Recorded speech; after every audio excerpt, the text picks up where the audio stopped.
Mic test, mic test. All right. So, as all of you can see, consistency is a little bit of a problem. I'm back again. So, just went on a trip to Thailand, and yeah, I will make it more a conscious effort to be more consistent. Consistency is obviously something everyone struggles with, and it's also something I struggle with. But let's get right into it. Today's article will be about why are you performing for an audience that isn't watching? And in Thailand, was able to get this green mist, so actually it smells really nice.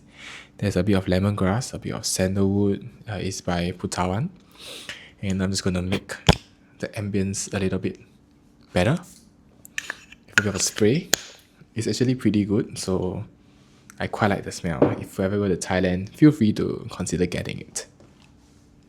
And today's article is why are you performing for an audience that isn't watching? On Imaginary Audiences and Borrowed Expectations by The Book Club. 18 June 2026. Hello, my love. You are not that important, and I say that with a lot of love. No one noticed that your left eye looked weird in that photo you posted.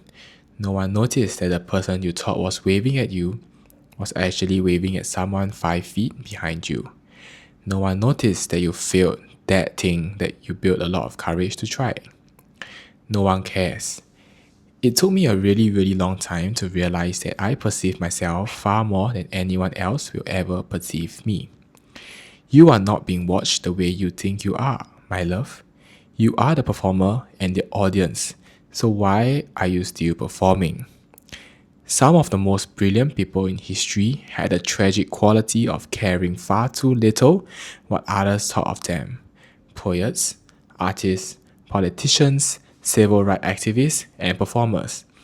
They embarrassed themselves constantly and showed their vulnerabilities to anyone who would look.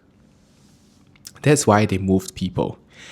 They reflected what all of us wish we could have, the ability to think about the world beyond ourselves.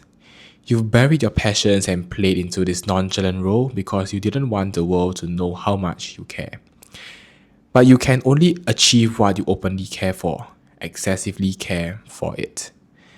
I want to succeed immensely. I want to be great.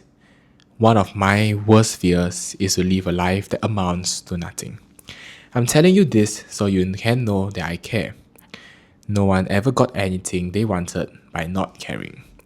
Turn the lights off in your theater.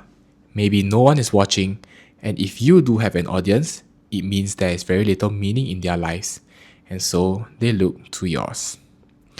Why are you performing for people who aren't brave enough to be themselves?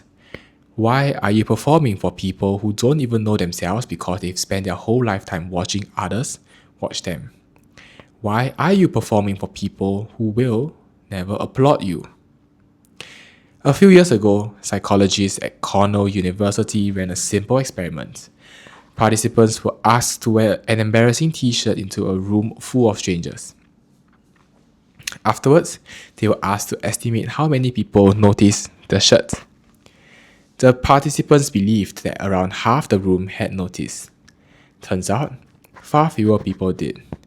Psychologists call this the spotlight effect, our tendency to dramatically overestimate how much other people notice us, think about us, and remember what we do.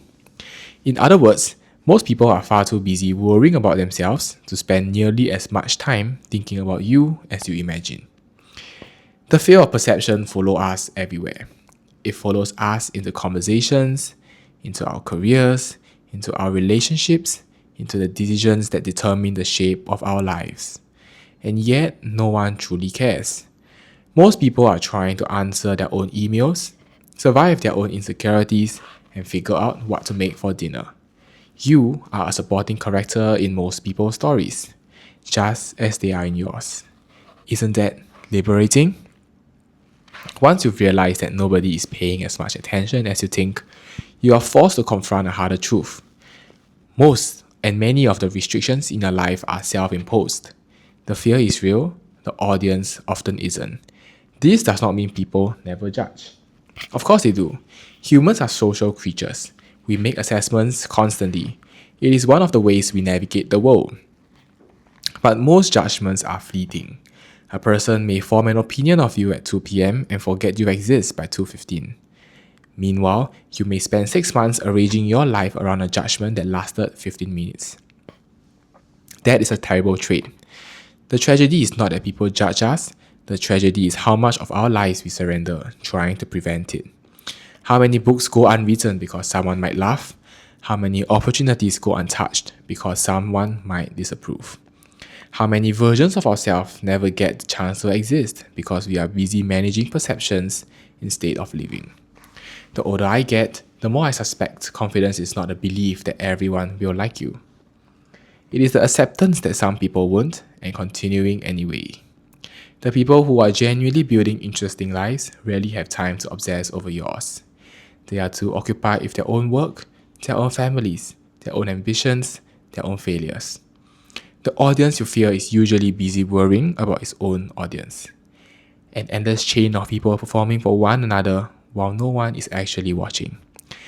So the next time you find yourself shrinking, hesitating, or editing yourself into something smaller and safer, remember the participants in that psychology experiment. They walked into the room convinced everyone was staring. Most people barely noticed.